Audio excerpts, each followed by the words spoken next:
Entonces, ¿se puede ser empresario y ser de izquierda? Sí, hay muchísimos empresarios, grandes empresarios, con esa forma de pensar, con esa ideología, con esa ética. Esa figura del emprendedor y el empresario es clave. ¿Cuándo pasa una persona de ser autónomo y ser un héroe a ser un empresario y ser un villano? Creo que no se debería tomar como algo negativo, que parece que en muchas ocasiones el ser empresario estás como en el bando de los malos, explotador y demás. Pues no estoy de acuerdo con eso. Y habrá empresarios que están explotando y que no hacen algunas acciones demasiado éticas. Pero la gran mayoría, por suerte, funciona, si no el sistema se caería. Cuando hablamos de reducción de jornada, no tiene que por qué ser reducción de eficiencia. Al final se puede ser más efectivo en una jornada más intensa y diferente. El hecho de la robotización, la tecnificación, la inteligencia artificial hace que las horas de trabajo ya no sean tan necesarias esa persona haciéndolo, con lo cual se puede optimizar para hacer otras cosas. Se piensan las cosas desde un sitio y cuando llegas a organizarlas a veces no son tan fáciles de poner. Es súper fácil criticar continuamente a la persona, y el hecho de estar continuamente criticándolo desde la barra del bar pues hace que en determinados foros pues no quieran estar a veces los mejores.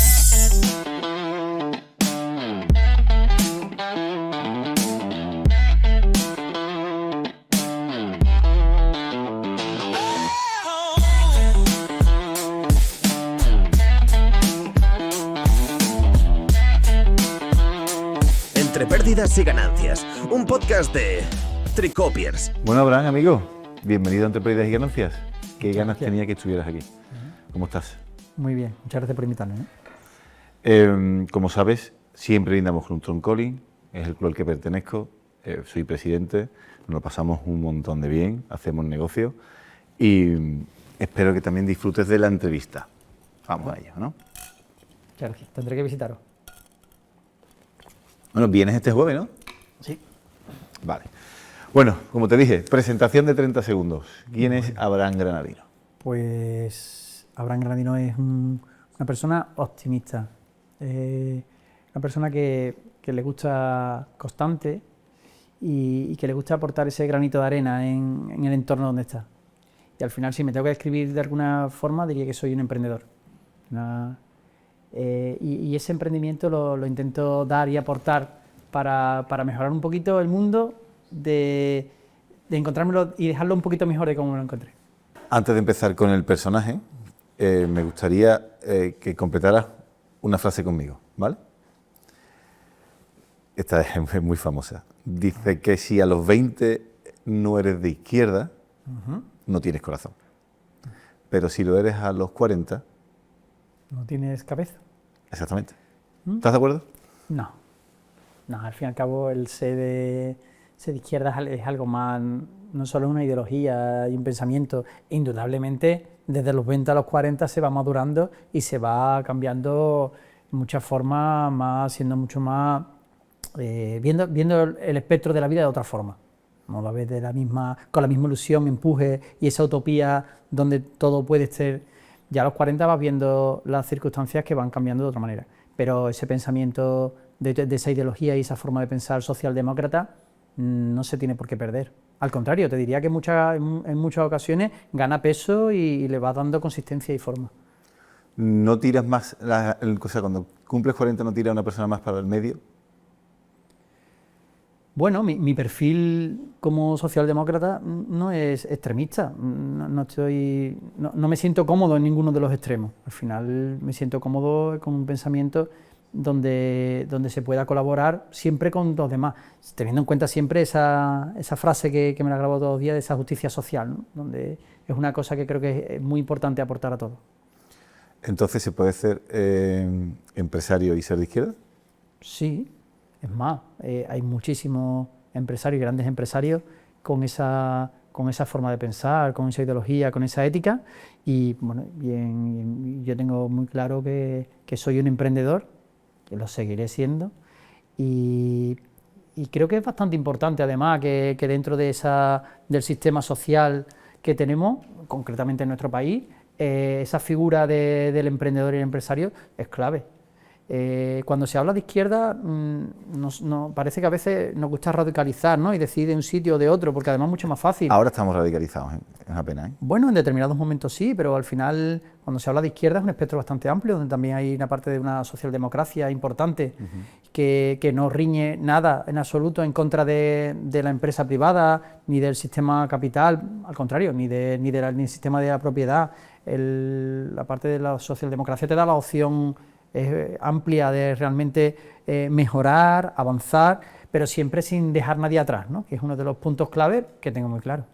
Y cuando me habla de esa parte de emprendedor, empresario, pues es parte de la chispa del motor, ese motor que ejerce y que tributa y demás, que genera empleo, que genera riqueza y demás, es la empresa. ¿Más importante para una sociedad que la gente sea pasiva o más activa empresarialmente hablando? Bueno, una pregunta de barra de ¿qué es más importante? ¿En que una sociedad haya trabajadores o empresarios? Tiene que haber de todo. Tiene que haber de todo. En una obra debe de haber arquitectos, debe de haber promotores, y debe de haber oficiales, peones y albañiles, debe de haber de todo en su justa medida. Si no, no funcionaría todo, no funcionaría nada. Si está todo lleno de arquitectos, a ver quién pone el ladrillo. Pero puede cambiar esto con la tecnología. Con la tecnología se avanza, es más, es un punto importante que cambiará, pero aún así no todos tendrán que ser arquitectos, algunos tendrán que mover la máquina, traer el proveedor, la logística, etcétera, etcétera. Indudablemente la tecnología va a pegar un cambio importante. ¿Y qué es más importante? Tiene que haber un poco de todo. Y creo que se debería fomentar en nuestro país un sistema mucho más dinámico y esa chispa, como dicen en muchos casos, a nivel de emprender. Creo que no se debería tomar como algo negativo, que parece que en muchas ocasiones el ser empresario estás como en el bando de los malos, explotador y demás. Pues no estoy de acuerdo con eso. Al final, un autónomo, pequeño autónomo, líder de un comercio de barrio, ¿es un autoexplotador? No tiene por qué serlo. Al final es una persona que arriesga su patrimonio, lucha, trabaja, defiende y debe de tener esa cobertura social que debe tener. Además, que no se nos olvide que va a arrancar esos ingresos que después vamos a utilizar de la mejor, esperemos que de la forma más eficiente posible para repartirlo entre todos, ¿no? Eso es otro debate. ¿Cuándo pasa una persona de ser autónomo y ser un héroe a ser un empresario y ser un villano? Bueno, tampoco son momentos sociales. Continuamente medios de comunicación y la sociedad en sí no parece que nos mueven en un sitio o en otro, ¿no? Hay épocas, momentos. Te hablo de la visión perdona. Oye, el que tú ves el autónomo lo defines en una tienda, o lo defines en un camión, o lo defines en un pequeño comercio. Pero esa persona poco a poco se tiene que ayudar de gente para seguir creciendo. Cuando la palabra eres autónomo es como, ostras, tío, este tío es autónomo, este no se le puede decir nada.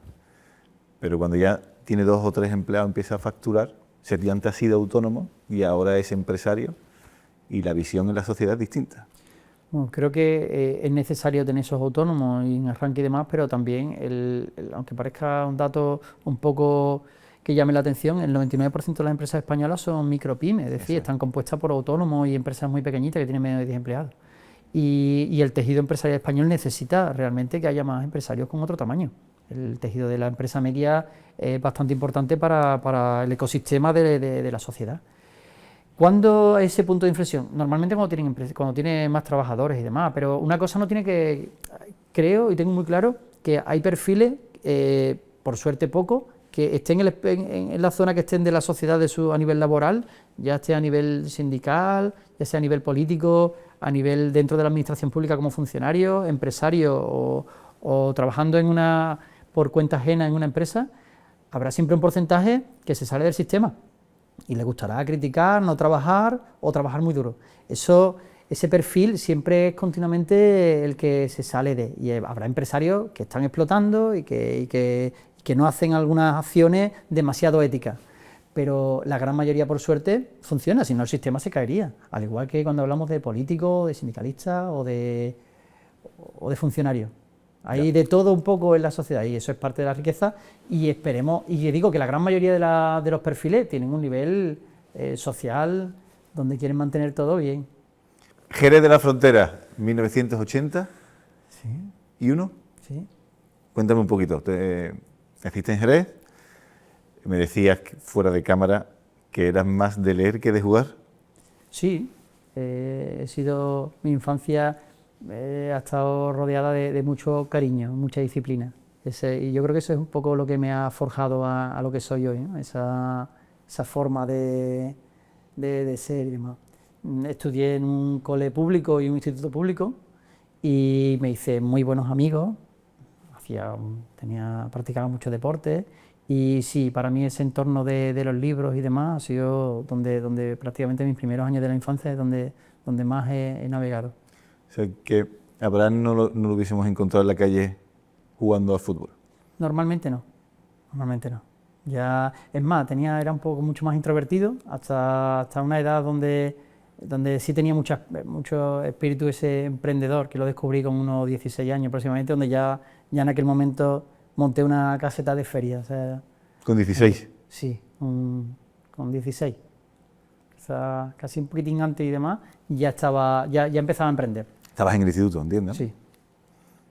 ¿Y la montaste solo? Cuéntanos un poco. No, el proyecto ya iba de algún año atrás, con algún amigo y familiar que tenía algunos añitos más que yo.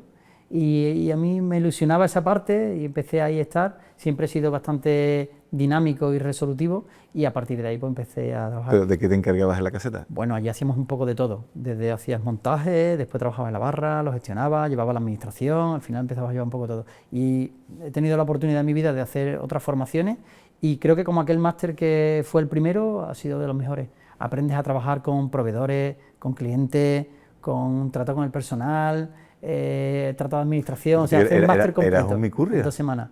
Sí. Qué bueno. ¿Te quedaste ahí? No, ahí, bueno, eso sí es cierto que me despertó esa chispa, porque te daba económicamente, fue bastante viable y demás, para seguir y continuar todos los años. A partir de ahí me llevé unos 12 años más, pues, haciendo esas actividades empresariales de feria, donde aunque he tenido otros negocios, sí, así no iré contando, una de mis fuentes de ingresos más relevantes era las casetas de feria. Además no solo la cogía en Jerez, sino también en Sevilla, en Arcos, en Guadalcacín, en Las Hermanas, en diferentes sitios. ¿Cómo se coge una caseta? Bueno, estás en el entorno un poco, suelen ser asociaciones y demás entidades de las que la suelen llevar y te pones en contacto con ellas, suele haber la explotación de un hostelero que lo lleva y a partir de ahí coge un poco la dinámica, utiliza mucho material que tiene, personal, los proveedores y esto te da una facilidad de ir de sitio en sitio y era un momento muy puntual donde estaba.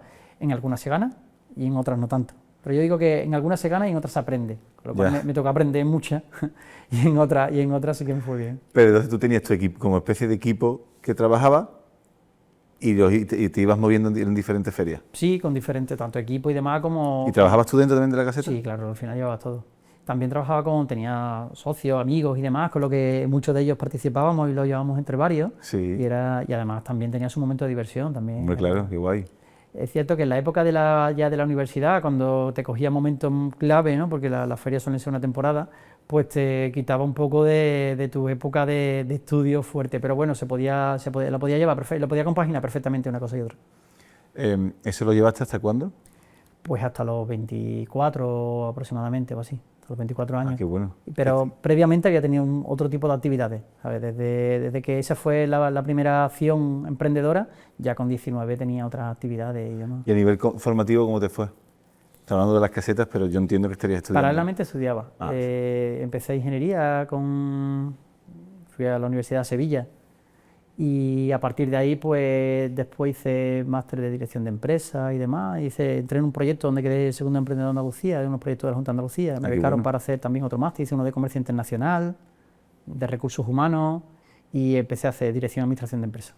Al final era un poco esa línea y demás. Yo creo que no he dejado nunca de estudiar. Hasta día de hoy sigo matriculado ahora mismo en otra formación y demás, y eso te da parece que tengo ese hueco, ¿no? para ir rellenando conocimiento y demás, que es muy interesante. Pero, lo dicho, en paralelo llevabas cosas de tu emprendimiento por un lado, la formación, pero es que a nivel político también estabas activo. Bueno, hubo un punto de inflexión en mi vida que fue con 18 años. Sí. Yo académicamente era bueno, tenía beca y el gobierno de Aznar en el 98 decide bloquear pasa y quita la limitación en las becas y demás. A mí me coge en ese caso donde no tengo esa cobertura de beca y al final, bueno, me dio una beca de la realidad de la vida y empecé a trabajar. Ya tenía otras actividades y trabajaba mucho más en hostelería. Y ahora tuve que estar como de actividad. En mi casa siempre me han apoyado para todo, yo lo he tenido, pero aún así quería perfectamente poder tener un vehículo, poder tener y hacer esas otras actividades y empecé a trabajar. Y en ese momento fue donde de forma muy reivindicativa me afilié al Partido Socialista. Empecé en Sevilla, después me trasladé el expediente a Jerez y demás, Sí. y desde entonces tuve claro un poco esa línea, ¿no? Quizás fue un punto de referencia. Y mientras pues estuve haciendo diferentes actividades empresariales. Políticamente, además de ese punto, tuve la oportunidad con 24 años de hacer la presentación de la Junta de Andalucía cuando era el aniversario del Estatuto de Andalucía y demás, con diferentes, con Felipe González, con aquel momento la vicepresidenta María Teresa Fernández de la Vega, los diferentes presidentes de la Junta de Andalucía y demás. Después he seguido colaborando en política a nivel orgánica, donde he participado prácticamente casi siempre en las ejecutivas municipales en Jerez, y pasé con 27 años a ser concejal. Fue una gran experiencia. Me da la sensación de que tú de forma pasiva no estás en ningún sitio. Intento que no, eso lo llevas un poco, ¿no? El carácter y demás. Intento no me gusta destacar en especial, pero está continuamente de forma activa en diferentes estamentos, esté donde esté, en la parte de la sociedad. Vale, seguimos con el desarrollo profesional. Empiezas a montar empresas y me has contado que hay un punto que te vistes con muchísimas cosas encima de la mesa abiertas. Sí, había... ¿Eso cómo se lleva? Porque tú sabes que mi TDAH es con mayúsculas. ¿Dónde pones el foco? ¿Cómo lo llevas todo? Que es una época dura. Intenta llevar un poco todo. Con una buena organización y disciplina se lleva. Indudablemente no te focalizas tanto en algo y llevaba diferentes actividades. Al final ya decía, en feria, por ejemplo, me iba muy bien, sí. Pero he tenido, en verano tenía en los comerciales de Vista Hermosa, en el Pueblo de Santa María, he tenido locales de ocio y de copas y demás. Después he tenido diferentes sitios de hostelería. Monté una empresa que duró bastantes años de organización de eventos, donde estábamos relacionados con el catering y demás. El origen realmente de la línea que paso de los recursos humanos es porque con temprana edad, de unos 18 o 19, monté una empresa de servicios que empezamos a llevar personal a catering y demás. Detecto una necesidad en la sociedad de que hay muchos compañeros que trabajan en la hostelería que no tienen empleo y por otro lado hay catering y restaurantes y hoteles que tienen necesidad de llevar personal. Pero ahí que no hay una buena comunicación en muchos casos y empiezo a... Estaba ya en el lado del catering, ya lo conocías, ¿no? Entiendo. Ya conocía lo que es la parte de restauración, claro. Catering y demás, donde había trabajado en muchos sitios y claro. Además teníamos buenas relaciones. Y a partir de ahí es donde es un poco el germen del resto del proyecto que se lanza. Después de hacer máster de comercio internacional, empiezo a asesorar empresas a nivel internacional. Ya decía que tengo empresas de soporte publicitario como Valla, como Remolque, como Televisión en diferentes sitios. Y cuando acabo carrera también hago proyectos de ingeniería. Y al final, después de llevar muchos proyectos, a los 24 años digo, vamos a pararnos y vamos a dedicarnos a una actividad. Había pasado trabajando por la administración pública y demás, y digo, me voy a dedicar al final, vamos a hacer una actividad. ¿También administración pública? Sí, trabajo algo en la administración pública y al final mi actividad es la de recursos humanos. Me gusta trabajar para las personas y me doy cuenta que es una parte importante del entorno. Y creo que además no solo la importante, sino quizás sea lo más importante. Al final las máquinas, el patrimonio deja de estar, el proyecto está, pero lo que siempre está detrás son las personas. Tanto como trabajadores, como clientes, al final son las personas. Y gestionar esa parte me gusta. Y además creo que se me da bien. Pues a partir de ahí seguimos desarrollando una empresa y nos focalizamos en la parte de recursos humanos, donde llevamos empresas de trabajo temporal, que arrancar además a nivel provincial, en una provincia como Cádiz, y trabajando en Sevilla, llevar ese tipo de tipología de empresa de trabajo temporal no era demasiado fácil. Yo estaba en la Asociación Nacional de Empresas de Trabajo Temporal, donde estaban las grandes multinacionales, sí. Y no más con 25 años me veía ya una empresa multinacional que podía trabajar en muchos sitios. Nos fue muy bien hasta el 2010. Ya.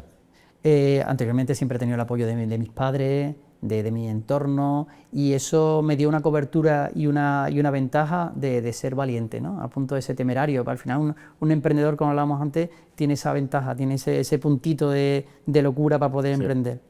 Y en el 2010 tuvimos una situación de clientes que nos dejaron a deber una una cantidad importante, nosotros tuvimos que hacer frente al pago del personal y a todo, entramos en concurso de acreedores y eso para mí fue otro momento importante Otro de máster, aprendizaje. ¿no? Sí, otro gran máster donde aprende al final, como vuelvo a repetir, cuando se pierde, no se pierde, ¿no? O se gana o se aprende.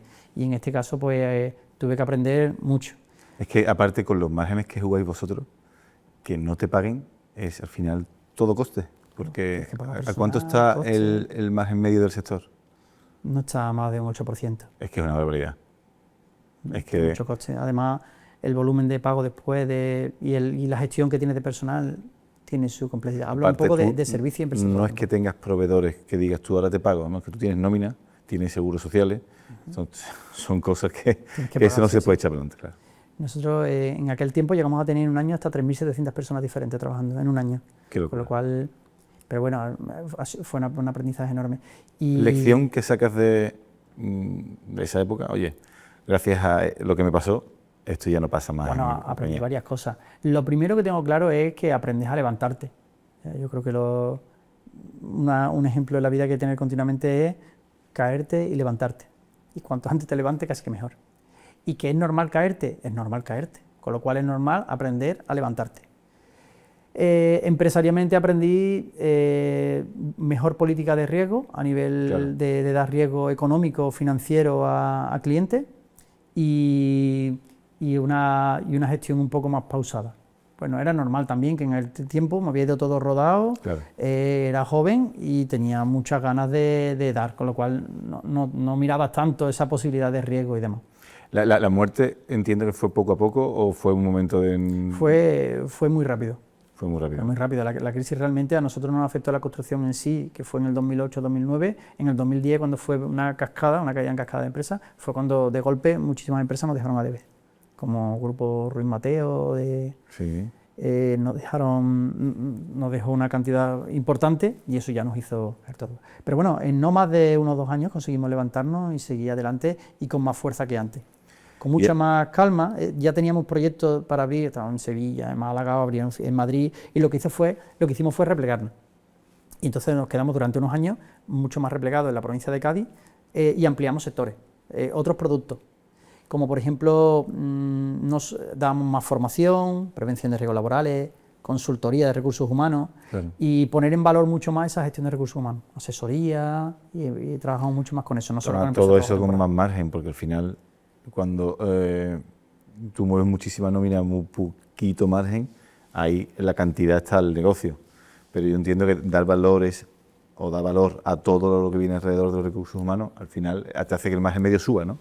Sí, además la consultoría tiene sobre todo tiene menos riesgo, ya no solo el margen, sino que tiene menos riesgo, es más una labor que vas haciendo de Servicio. forma directa y demás, que lleva personal, ¿no? Que al final externalizas personal y demás, pero entre una y otra siempre estás rodeado de muchas personas y el talento es clave.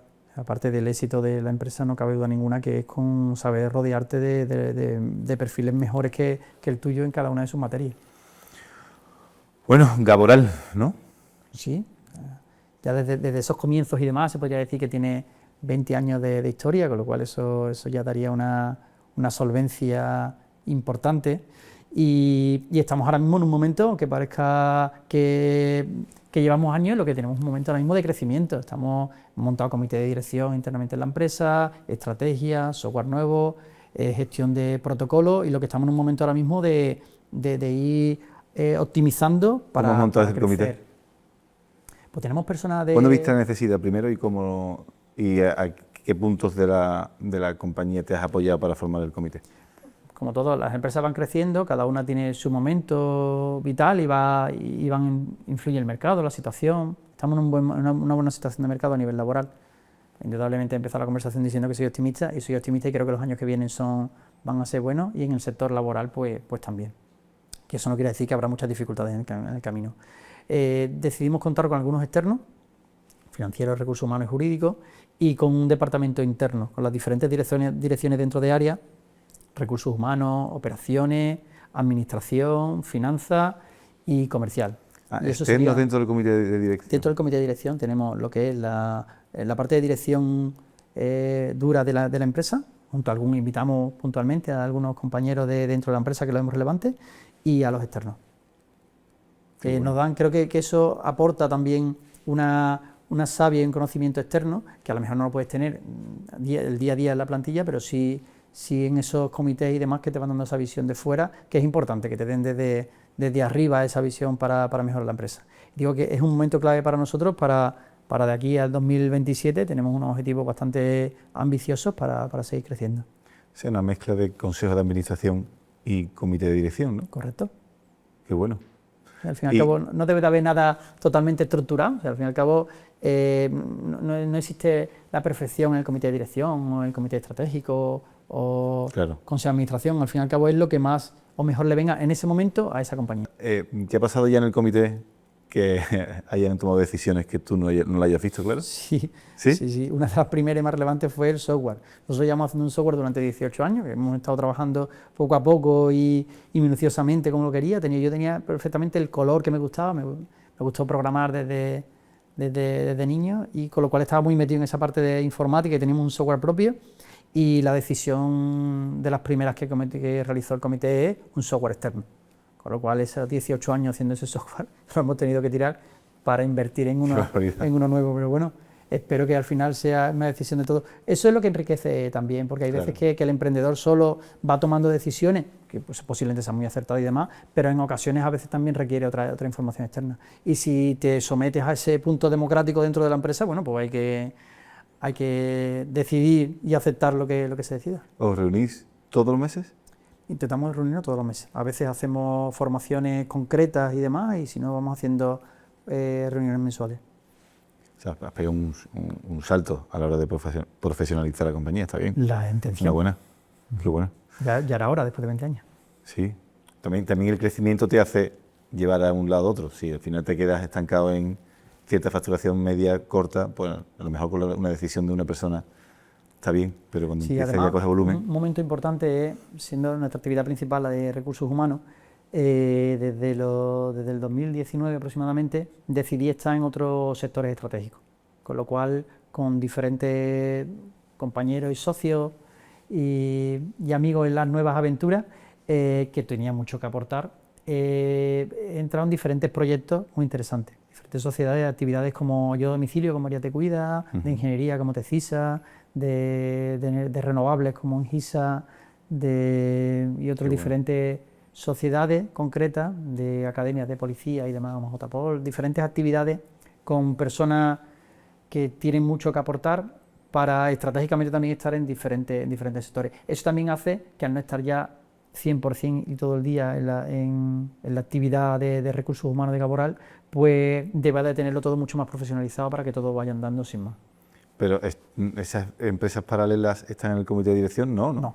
Eso, tú vas, está Caporal por un lado y después ya tendrás la forma de gobernar cada una de las otras empresas. Cada una de las otras sociedades.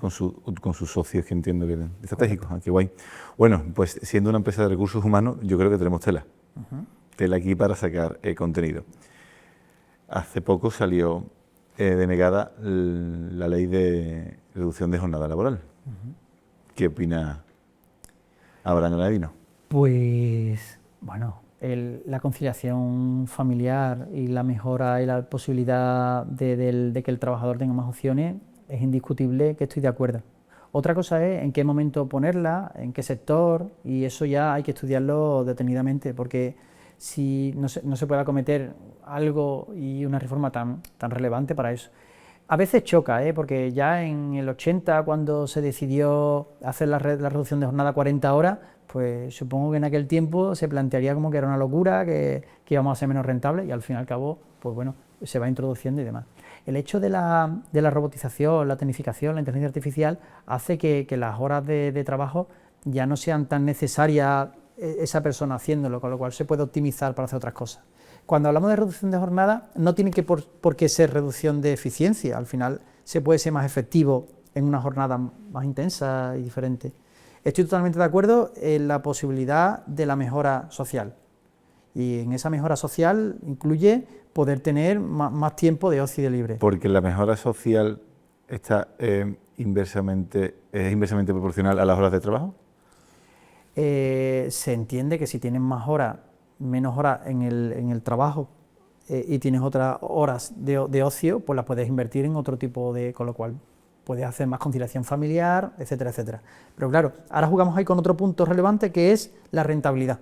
Hemos hablado de la eficiencia, que no tiene por qué ir ligada a las horas de trabajo, pero sí a esa rentabilidad. Y eso hay que estudiarlo muy bien porque en muchas ocasiones no todas las empresas lo pueden hacer igual, no todos los sectores se pueden hacer igual. Y hay que cuidar y buscar el momento. Hay autónomos que si le planteas que tienen que estar abiertos un número de horas diario obligatoriamente, una ferretería de barrio, si le obligas a reducir la jornada de su empleado, que tiene 3 empleados, le estás obligando directamente a que metan más personas, que eso al meter más personas o lo repercute directamente en el precio del producto de venta o tiene cierto problema, y hay veces que no hay mucho margen ni de rentabilidad ni de aumentar el precio. Entonces eso hay que hacerlo con templanza y cuando se habla además de reducción de jornada, no todos los convenios tienen la misma jornada, es decir, ya existen. Sí, pero el máximo es 40. Máximo son 40, correcto. Ahora el máximo será 37,5. Correcto. Pero sí hay muchos convenios que tienen reducción que no van al tope de horas, no hay mucho que se está haciendo. Pero a mí me da la sensación, Abraham, que lo que ha hecho o lo que se pretende es, oye, es mucho más difícil para nosotros crear empleo que repartirlo. Y la sensación es, oye, lo que tenemos, si reducimos jornada, pues va a caber a más. Y al final vas al paro. Me parece una medida fácil, ¿eh? No sé cómo lo ves tú. No es solo por esa parte.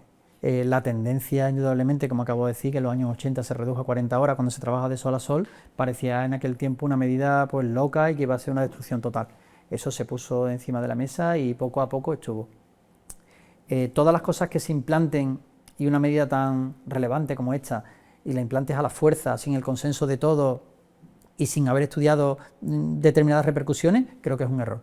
Habrá que hacerlo en tiempo y forma y posiblemente en algunos sectores con determinadas ayudas de la administración, hacerlo escalonadamente en tiempo, poder colaborar. No se debe de hacer exclusivamente porque haya más o menos empleo, el empleo irá cambiando por diferentes circunstancias. Es una realidad que el mercado laboral va a cambiar considerablemente en todo, ya que, como hemos dicho antes, entramos ahora en la cuarta revolución industrial. La primera fue en el 1700 con el carbón, la segunda en el 1780, la segunda fue en el 1900 con la electricidad, la tercera ha sido la digitalización, la entrada de los ordenadores y demás, y esta cuarta revolución industrial, que es mucho más temprana que las que hemos tenido anteriormente, es el 5G, la inteligencia artificial y la robotización. Y eso está marcando concretamente un cambio bastante radical en la empleabilidad a nivel mundial. Hubo un cambio relevante cuando entra el tractor en el campo en los años 70 y ya no hace falta esa mano de obra continua que esté todo el día haciendo, ya eso cambia y hace que ese tractor haga el trabajo de 200 jornaleros. Parte de esa población y demás emigra a la ciudad donde la industria lo necesita y hace falta esa mano de obra continua que va trabajando, y hoy por hoy la robotización lo va a evitar parte de esa mano de obra, ¿no? Leía una noticia hace unos meses que decía en China, Xiaomi, que tenía una fábrica entera de 100% robotizada, ninguna persona, era la noticia. ¿Eso qué quiere decir? Pues que la mano de obra va a cambiar, y además va a cambiar, y esto va a afectar a nivel mundial en muchos sitios de muchas formas, y a nivel laboral va a afectar en el empleo. Estamos hablando entonces que ahora en la mayoría de los sectores el coste de mano de obra muchas veces determina el precio. Si el coste de mano de obra cada vez más bajo o más alto, según cómo vaya la política de reducción de jornada laboral o cómo vaya la robotización y digitalización de las empresas, en un futuro podría ser el impuesto uno de los factores que más influyen en el precio de un producto. Va a influir, porque además va a ser necesario para que la actividad social continúe. Al final habrá una serie de prestaciones donde parte de la sociedad, pues de una manera o de otra, pues tendrá cierta garantía con unas prestaciones. Eso ya ocurre en muchos sitios del mundo y seguirá ocurriendo en otras. Y además creo que es una parte lógica de donde vayamos avanzando por ahí. Esto va a cambiar a nivel global y a nivel mundial, porque cuando hablamos de impuestos, España no es una isla. O sea, España está dentro de un mercado global, lo acabamos de ver ahora mismo con los aranceles que se suben de Estados Unidos y nos afectan a todos de una forma directa. Pues va a cambiar todo. Posiblemente habrá una guerra actual entre diferentes potencias mundiales, principalmente actualmente entre China y Estados Unidos, a ver cuál de las dos potencias es la que se quiere quedar con la hegemonía total, va a influir diferentes factores. Muchas veces vemos un poco la economía y estas potencias mundiales y demás con una mira muy corta. El ser humano tiene una vida relativamente corta y no vemos atrás. Hubo grandes hegemonías y grandes imperios, como ha sido, por ejemplo, el Egipto, el Imperio Egipcio, que estuvo más de 3.000 años, o el español incluso, que parece que hemos estado más de 100 años siendo la primera potencia del mundo. Entonces, según el sitio y en el momento que se vea, se verá el valor de uno y otro. Concretamente China, que está dando casi un pasito, y muchos planteamos que pueden ser la siguiente potencia mundial, si no consigue un autoempleo, o sea, un autoconsumo, pues a mi entender tendrá cierto problema, porque tiene una población con más de 1.500 millones de chinos, la segunda población después de la India y demás, si con una mano de obra principalmente económica, y es un sitio de industrialización y de fabricación por ese motivo principalmente, si empezamos a fabricar con maquinaria y con robotización y lo hace todo, pues esa mano de obra deja de existir. Es cierto que hay 40 millones de chinos ricos y que están ya posicionados y que están muy bien, pero aún así van a sufrir una circunstancia relevante, y si no consiguen un autoconsumo creo que no llegará a ser esa potencia mundial. Hay muchísimos otros factores que influyen. Esto, incidiendo un poco en tu pregunta de la fiscalidad, si algún país de Europa, que estamos en la Unión Europea, tiene formas impositivas diferentes a otros países, pues jugamos con diferentes reglas y eso nos dificulta. Entonces, ¿los impuestos serán relevantes? Sí, habrá que hacerlo con precisión y demás. Habrá que pagar impuestos para poder pagar una serie de prestaciones sociales y de paga y de ayuda y una serie de cosas que estaremos más o menos de acuerdo. Que personalmente pienso que es lógico que las haya y debe de haberlas. Y creo que en general funciona. Lo que pasa es que cuando se gobierna, y eso es una de las cosas que aprendí un poco en esa visión en la administración pública y en política, es que se piensan las cosas desde un sitio y cuando llegas a organizarlas a veces no son tan fáciles de poner. Cuando se plantea una ayuda, una prestación y demás, pues lo suele hacer a ámbito global para todos, y siempre hay un espectro de la sociedad que se escapa de ahí, o porque juega con reglas diferentes o porque le gusta saltárselas.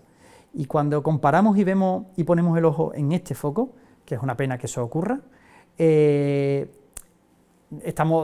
no estamos de acuerdo con eso. Pasa mucho con la migración, pasa con sanidad, pasa con prestaciones sociales. Si nos planteamos un grupo reducido, por suerte, que se salta de la norma, pues la verdad que es injusto, y decimos que las ayudas, las prestaciones y demás son un desastre. Por suerte funciona, pero hay ese hueco reducido que se salta la norma, y si ponemos el foco ahí, pues lo vemos de forma negativa. De ahí viene la frase de la gente no quiere trabajar porque sin trabajar ya cobra 500, 600 euros. Es cierto que se podría mejorar cosas.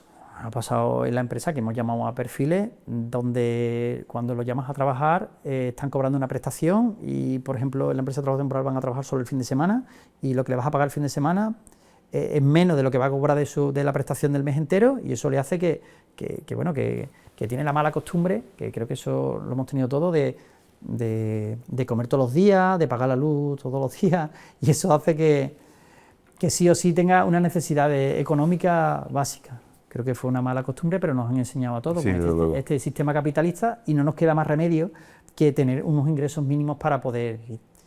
Entonces, en ese caso, a veces lo comprendo. Como todo, hay una parte del sistema que seguro que está fuera, donde prefiere vivir cómodamente, cobrando algún tipo de prestación y no trabajar y estar dentro del sistema aportando. Pero bueno, de eso siempre nos vamos a encontrar en todos los aspectos que vayamos viendo. Pero en general las prestaciones son necesarias y además ayudan y no dejan fuera. Lo hemos vivido en el COVID. Ha sido una situación de parálisis prácticamente del país por completo, por diferentes circunstancias, y no sabemos en sí cómo ha venido todo y dónde se ha originado, pero las circunstancias son una realidad. El país se paró por completo, y gracias a ese tipo de prestaciones sociales que todos hemos recibido, desde el mundo empresarial hasta los trabajadores con diferentes coberturas, como pueden ser ERTE y diferentes coberturas que se han dado, que seguro que se podrían haber hecho mejor. Pero eso ha dado de que no hemos tenido conflictos, hemos conseguido salir y con ganas y con esfuerzo. Sí, es verdad que es una situación extraordinaria lo del COVID, pero la profundidad del comentario de, oye, si damos sin trabajar, ¿por qué alguien se plantea trabajar? No se vive tan bien sin trabajar. Además, es bueno, parte de la antes hemos necesidad. dicho que es inversamente proporcional la calidad de vida con las horas que trabajamos. Entonces, ¿hasta qué punto es...? El ser humano tiene la necesidad también de aportar algo a la sociedad. Es parte igual que se dice de nacemos, crecemos, nos desarrollamos, evolucionamos y morimos. Pues parte de ese ciclo es aportar algo a la sociedad, ¿no? Es importante sentirse útil de una manera o de otra. Y si no está en un trabajo y solo cobrando una prestación, está realmente un poco excluido de la sociedad. Y eso es una realidad. Hay veces que lo vemos desde un prisma y lo echamos un poco como diciendo que bien se vive. No me gustaría vivir en esa situación, y además estoy seguro que, excepto un porcentaje de la sociedad que evidentemente pasará y vivirá bien, en general nadie le gustaría estar en ese entorno de que esté totalmente subvencionado y demás. Además, tampoco las subvenciones, es decir, que sean... Hay casos concretos donde cogen una subvención de aquí, una ayuda de no sé qué y otra prestación de no sé qué, y además cojo y parece que ganan casi la misma. Hay auténticos expertos, ¿verdad? Pero suele ser algo, por suerte, poco. El resto de la sociedad tiene esa necesidad de trabajar y al final el trabajo es parte de la vida y parte del entorno. Y en general me encuentro de que sí se quiere buscar ese empleo y se quiere estar ahí.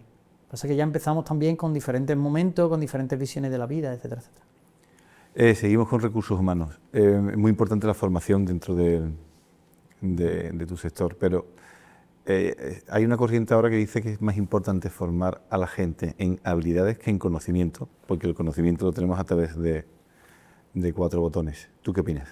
A ver, en España hemos sido mucho estos años de titulitis, ¿sabes? La presentación es soy ingeniero, la presentación es qué tiene o qué eres. Por suerte está cambiando un poco. Y la titulitis quizá no es tan relevante. Nosotros, cuando hacemos procesos de selección continuamente, miramos el currículum y filtramos si tiene o no tiene el B2 de inglés, el C1 y demás. Al final lo relevante es que sepa inglés o no sepa inglés, ¿no? De una manera o de otra, o en conversación, escribir. Teniendo en cuenta entonces en sí que el titulitis no es tan relevante, excepto para algunas labores profesionales, como pues un arquitecto, un médico, etcétera, etcétera, donde su firma y demás sea relevante. La formación profesional, que es un poco de lo que me pregunta, ha estado siempre en el mercado y en muchas ocasiones ha sido de forma peyorativa, ¿no? No hemos visto bien que el que se iba a FP pues parecía que estaba haciendo un trabajo de segunda y no iba a tener la opción de ir a bachillerato y a la universidad, que eran los que más brillaban. Grandes éxitos de empresarios pues no tienen una formación universitaria. Y actualmente tenemos más necesidad de buscar a veces técnicos, como puede ser un fontanero o un electricista o un soldador, que un licenciado en Derecho, ¿no? Pero creo que ahí es donde debe jugar también la Administración una parte importante y hacer una buena organización, una buena planificación, porque sabemos con cierta exactitud que de aquí a 10 años vamos a encontrarnos un mercado laboral de tal forma. Pues podemos predecir con dónde vamos a estar, conseguir que estos trabajadores que tenemos hoy, estos alumnos, estos estudiantes, estos jóvenes que van a estar y se van a ir preparando, vamos a formarlos y focalizarlos para que lleguen ahí. Hará falta un porcentaje importante de técnicos, pero también hará falta un porcentaje importante de universitarios para hacer tal, y tendremos que tener a perfiles muy técnicos. Hay un punto clave que se comenta mucho, de que ya no existe el aprendiz de antes que iba. Ha cambiado el mercado laboral. Claro. Ya hay cosas que la sociedad no acepta. Antes podías trabajar en una empresa y ibas porque era un amigo y demás de tu padre, trabajabas allí X años y te ibas forjando. Hoy día ese formato no existe, debe de estar de alta, debe de hacer unas prácticas profesionales después de una formación, porque esa persona debe tener prevención de riesgos laborales para no sufrir un accidente, debe tener una cobertura, y si está dado de alta, pues tiene una nómina, y si tiene una nómina tiene un sueldo, con lo cual ya cambiamos el formato. Es cierto que existe un formato de becario y de personal en práctica que habría que mejorar en muchas ocasiones para poder... La formación dual tiene teóricamente en papel está muy bien, pero nosotros ya estamos viéndolo en práctica y tiene su deficiencia. Nosotros tenemos ya 4 personas. Con la formación dual. Sí. Es una forma de, pero sí. hay que darle una vuelta. Y principalmente lo que quería dejar la idea era que es importante que tengamos una buena proyección y una buena organización del mercado laboral como ahora. Nos hemos encontrado en casos donde en España dentro de pocos años van a faltar perfiles en el sector sanitario, como médicos y demás, que posiblemente vengan de otros países. Cuando tenemos hoy día muchos buenos alumnos que quieren estudiar la carrera de medicina y no hay plaza. Claro. Pues sí, sabíamos que un profesional del sector sanitario como médico tarda 11 años en prepararse, que son la formación universitaria, más el MIR, más los 4 de especialidad y demás, para salir al mercado laboral. Bueno, pues quizás había que hacer en un momento puntual abrir más plazas de ese perfil, y a lo mejor hay otros, como pueden ser abogados, que a lo mejor tenemos que reducir para que el mercado no tenga demasiado.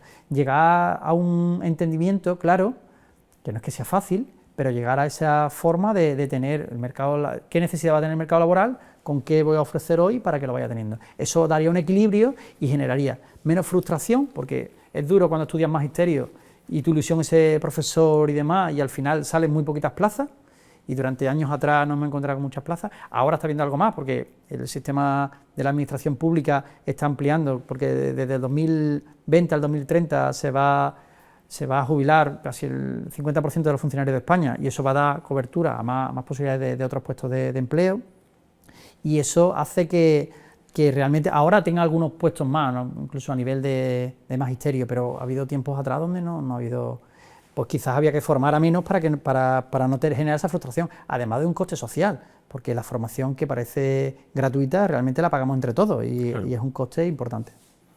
¿Una persona a los 65 ya no tiene capacidades para trabajar? No, creo que tiene mucha, y se le puede sacar muchísima rentabilidad y puede aportar muchísimo a la sociedad. Habrá que buscar la forma para que esa persona pueda seguir aportando a la sociedad. Como todo, habrá perfiles que ya a esa edad pues, se plantea a lo mejor tener otra vida sin tener la obligación de trabajar y demás, y lo veo bien. Y si además tiene una buena estructura y una buena base, o por su prestación social o bien por sus ahorros y demás, que pueda seguir viviendo. Pero el dar la oportunidad y buscar algún hueco para que ese perfil tenga mucho que aportar a la sociedad, indudablemente. Por suerte hay trabajos que ya no hace falta tanto la parte física, por lo que hablábamos antes de esa robotización, ¿no?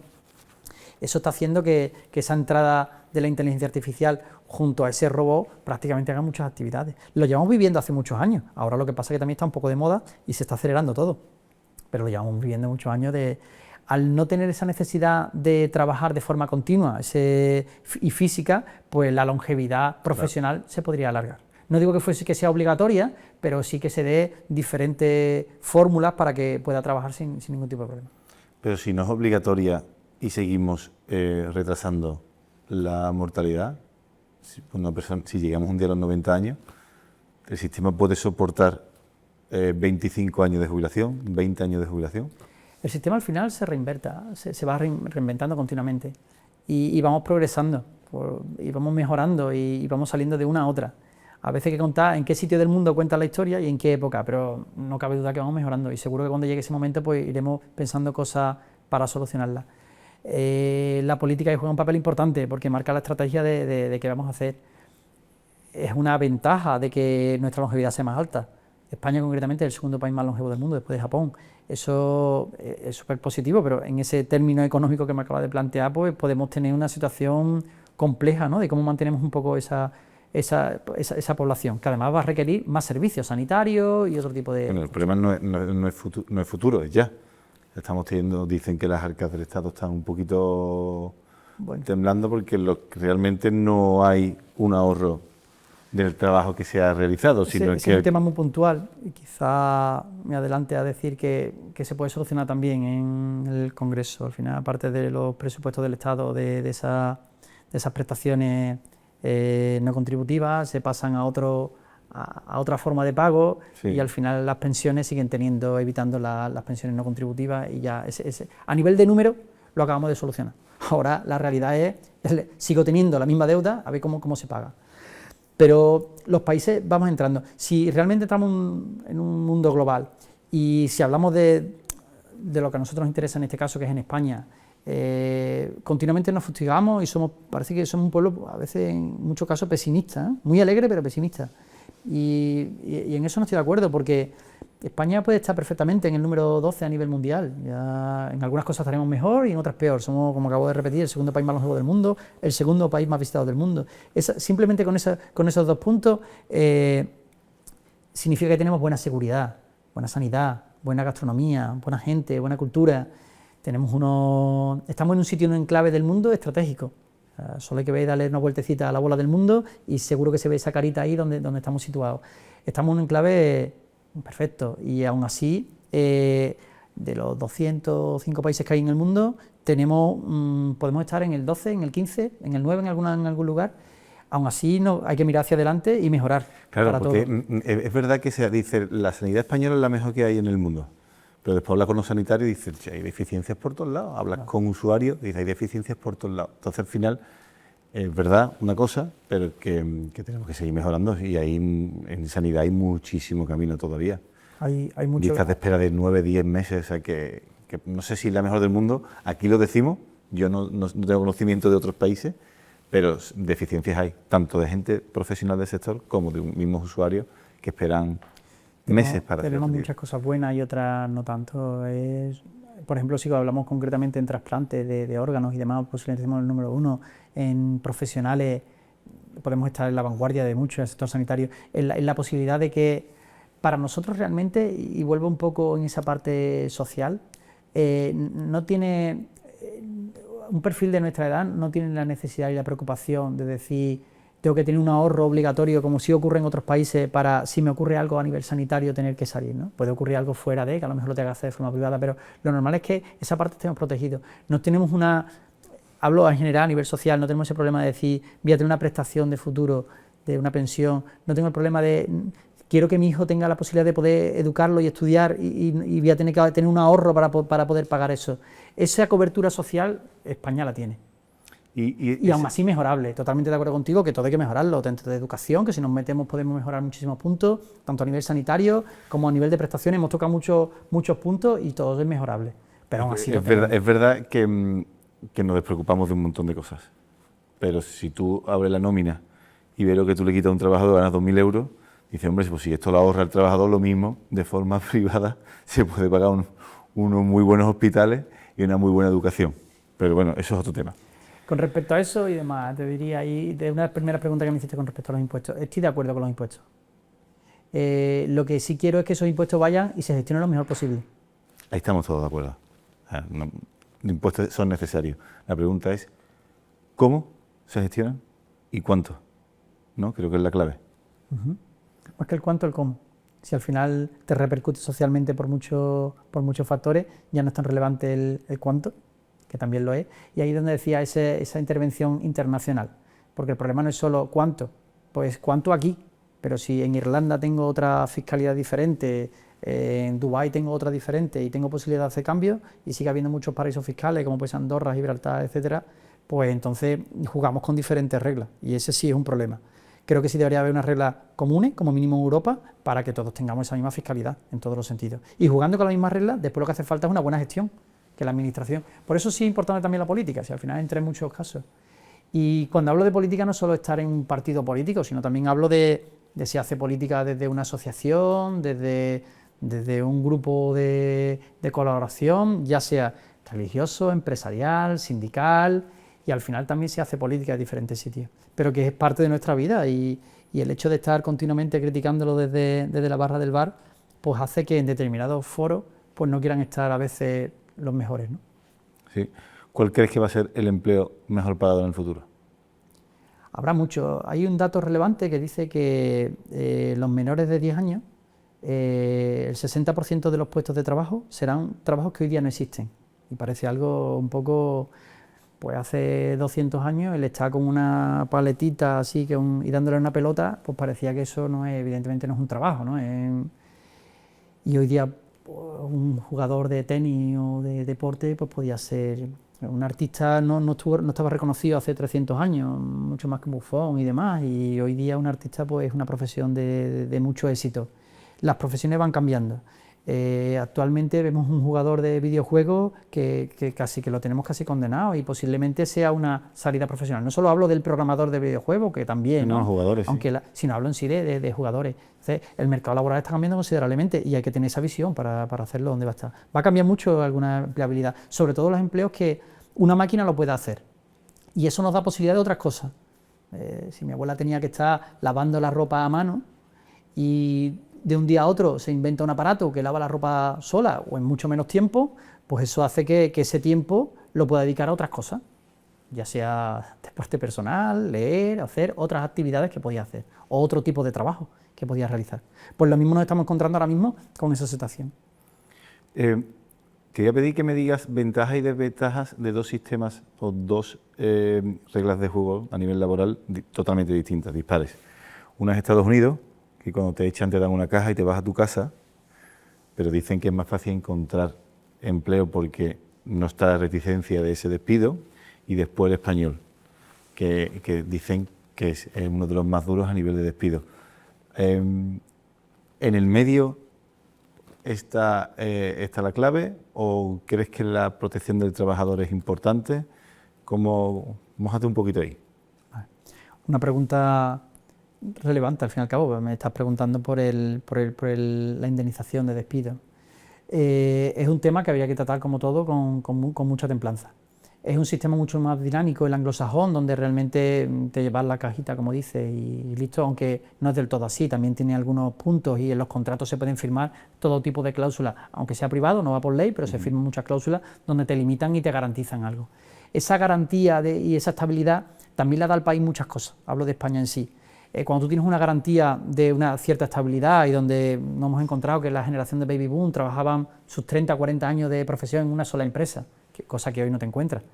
Eso te daba una estabilidad también para pedir una hipoteca, para poder hacer, te daba en tu entorno, daba una garantía, una estabilidad y era algo muy positivo, cosa que en otros sitios donde no tiene esa garantía hace que sea mucho más dinámico, con las desventajas de la inseguridad, de los cambios de localismos y demás, pero también es cierto que da mucha más riqueza, porque si sales de una empresa, pues aporta tu conocimiento a otras empresas que salgan.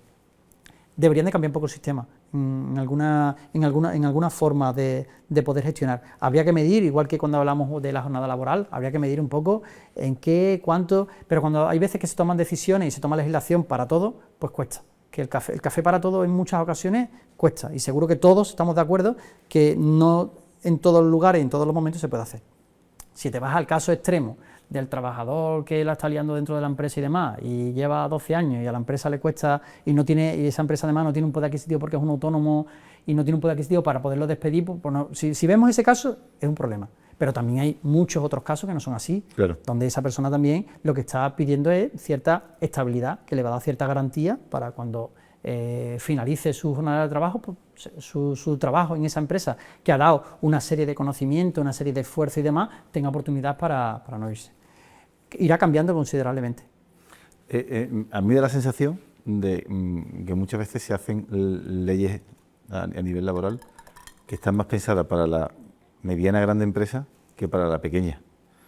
Entonces muchas veces veo ahí que no estamos teniendo en cuenta que a lo mejor darle 4 meses de baja a una persona por ser padre o madre, y si es el único empleado que tiene ese autónomo, formamos un desastre ahí en medio. Hay prestaciones y ayudas, coberturas para esa maternidad, que en muchos casos no son efectivas. Pero es cierto, cuando se legisla y demás, quizás en el mundo político español, no sé, cuando se dialoga y demás, pues quizás hay colectivos de gran tamaño, que son las patronales, que se sientan junto con otros grupos sociales, como son los sindicatos, y se van a negociaciones, se van diciendo cosas. Hay veces que la política en sí toma decisiones al margen de uno o de otro. Creo que debemos de estar todos de acuerdo con determinadas cosas, por muy complejas que sean, y llegar a ese acuerdo para lo mejor para todos, pero que también debería de participar mucho más esa microempresa, que es una realidad de un tejido empresarial bastante importante, claro, y a veces no están en esos foros, entre otras cosas porque no suelen estar asociadas en diferentes sitios y su voz no se escucha, y lo sufren.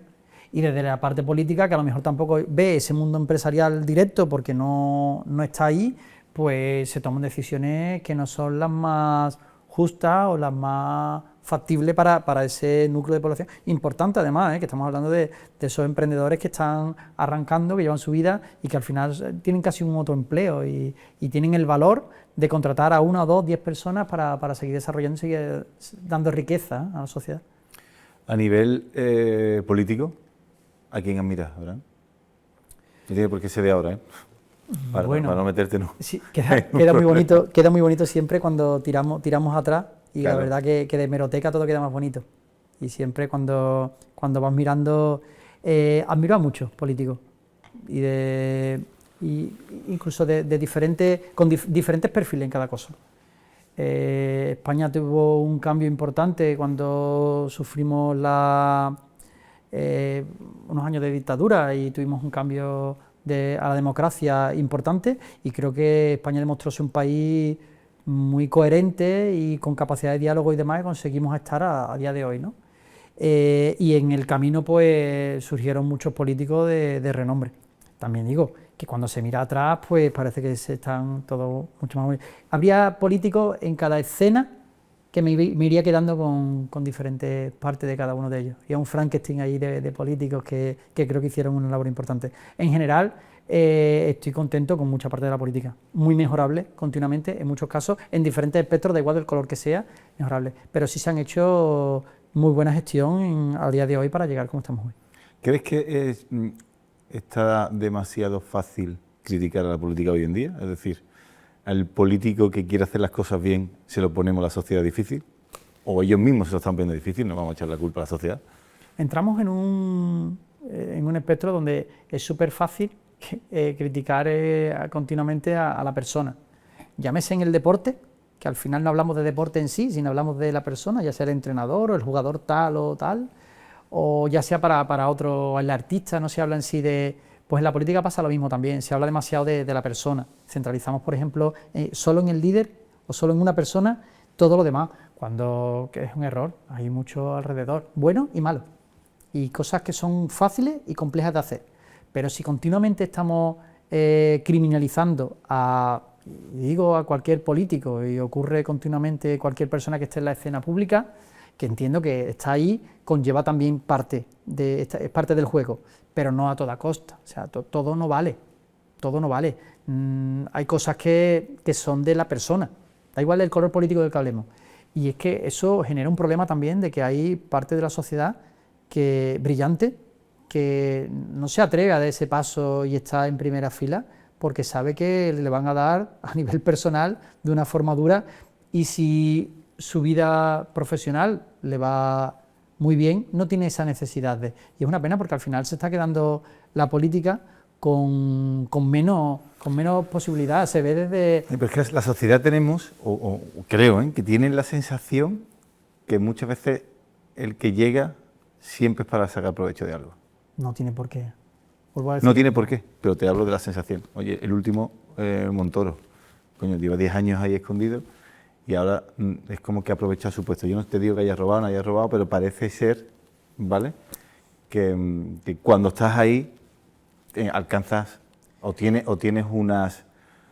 capilarizas en unos sitios que antes no llegabas.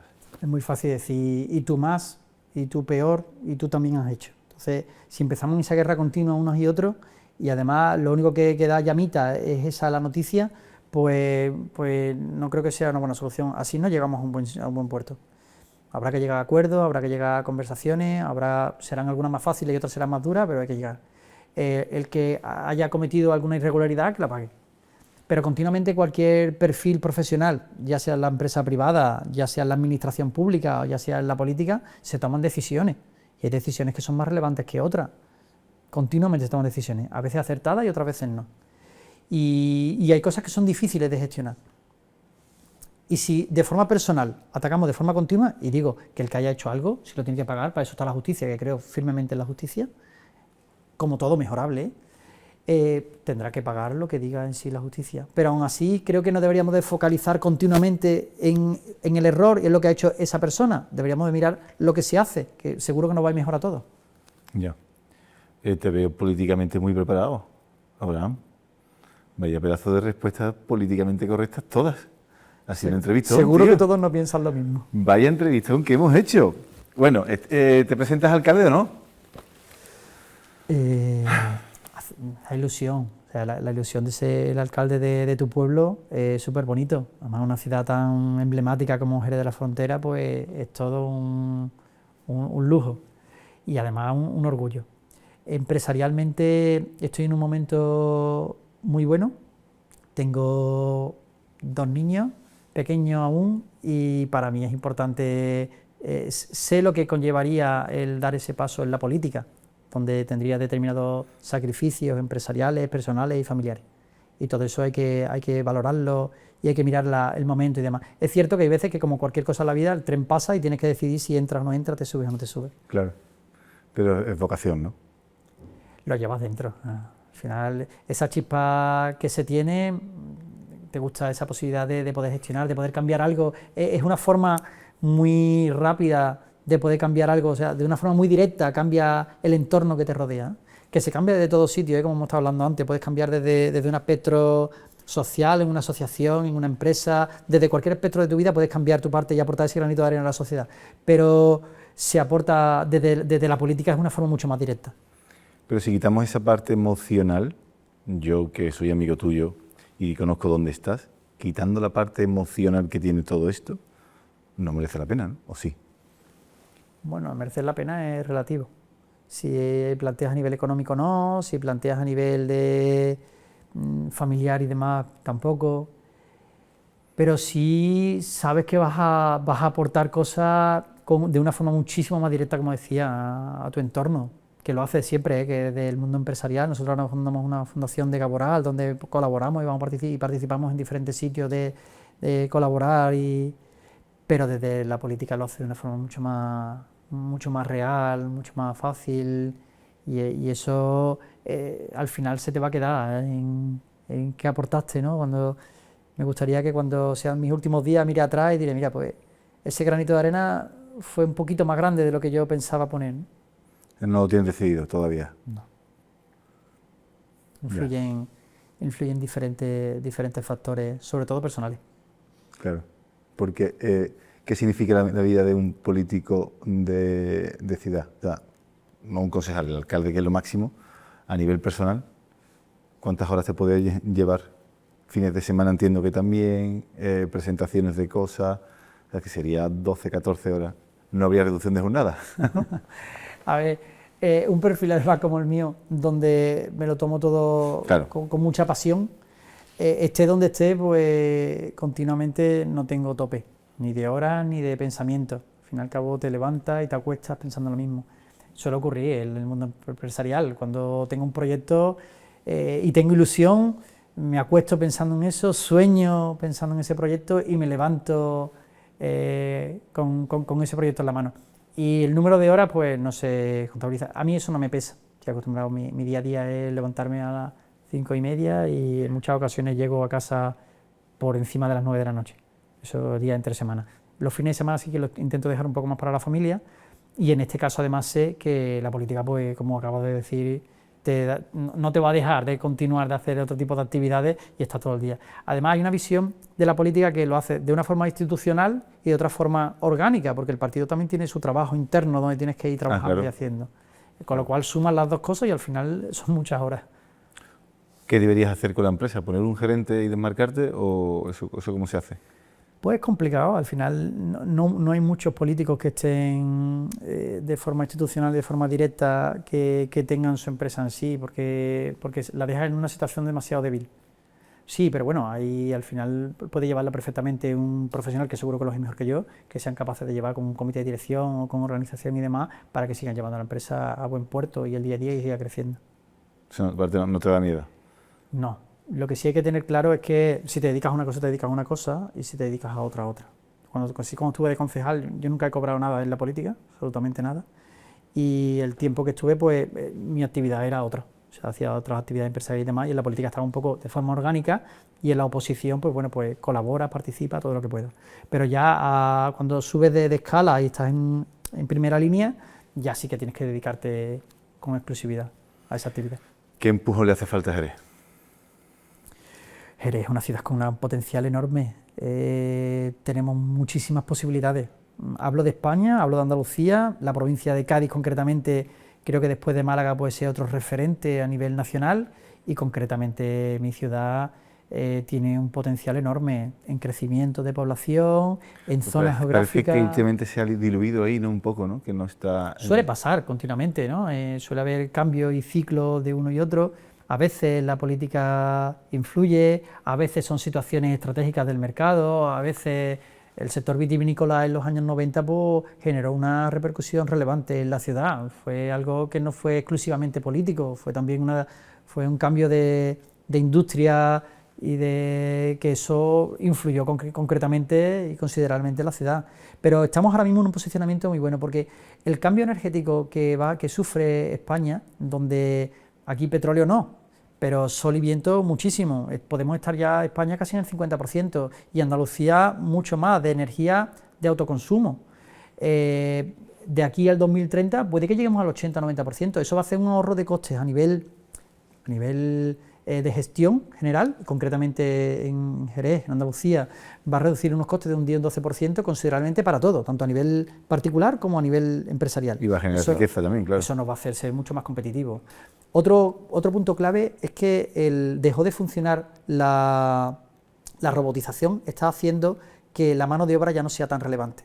Zonas geográficas como China, en Europa como Alemania y dentro de España como Cataluña o País Vasco, pues van a sufrir una situación de cambio del tejido industrial relevante. Esa mano de obra intensiva con unos sueldos estables que genera una economía social y local relevante, nosotros ya en Andalucía y concretamente en Jerez no tenemos tanto. Es decir, cuando desaparezca en sí muchos puestos de trabajo en la industria, a nosotros ya nos había cogido años atrás. Y además somos unos expertos y unos gladiadores en el sector servicio, que acabó en sí un poco la mano de obra agrícola, pasó al sector secundario, que estamos ahora en esa fase, sí. Y ahora vamos a vivir mucho el sector servicio, y nosotros somos un verdadero experto en servicio, cultura, gastronomía, don de gente, que ahí es donde sigo metiendo la clave de las personas que son el éxito, somos muy buenos. Y Jerez además tiene una posición, un enclave estratégico y una posibilidad de suelo enorme, que nos daría una posibilidad de crecimiento y ser ambiciosos realmente para generar un liderazgo importante. La provincia de Cádiz tiene cierta complejidad por su me da mucha pena muchas veces porque el de Algeciras no siente que sea no se siente gaditano, el de Cádiz solo es de Cádiz y el de Jerez va también por otro lado. ¿No ves que hay cierto localismo dentro de la provincia? Sí, eso se ha generado por la capital de la provincia, tiene una población mucho menor que varias capitales, eso no ocurre en ninguna provincia de España, como es Algeciras y Jerez, que tiene mucho más población, y además otras poblaciones que están llegando y la alcanzarán en no más de 10 años, eso hace que el liderazgo se ponga en cuestión.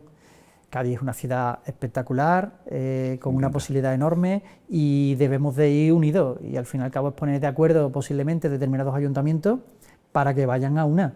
No podemos ir a diferentes sitios como Fitur con un nombre diferente, al final debemos de ir con una sola marca, que eso nos ayudaría a nivel turístico.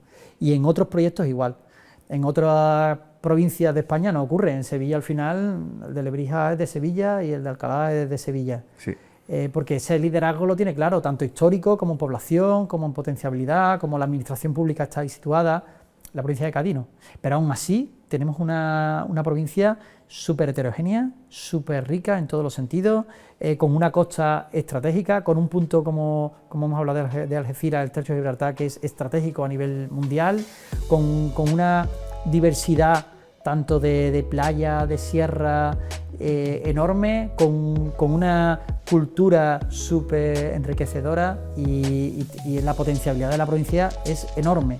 Estoy súper contento de que Málaga haya explosionado, como todo, no cabe duda ninguna, que tiene un crecimiento y sigue creciendo, porque se le ha sumado el sitio estratégico donde está, su climatología, una gestión como tal. Y creo que Cádiz tiene muchísimas posibilidades de salir también. Y concretamente la ciudad de Jerez pues puede ser un personaje muy, muy relevante en esa jugada. Abraham, sabes una cosa, ¿no? Que si no te presentas alcalde, Jerez va a perder mucho. Seguro que hay... Sabes que sabes que te admiro muchísimo. Muchas gracias. Te admiro tanto que sabes que te da mi opinión de cuando me preguntaste que estabas en duda si presentarte o no. Pero perfiles como el tuyo hay muy poco en política ahora mismo, por lo menos lo que se ve. Eres sensacional, eres una humildad brutal, eres trabajador y encima eres compañero de máster, que suerte tengo de conocerte. Si fuera de Jerez y te presentaras, te votaría. Un abrazo, amigo.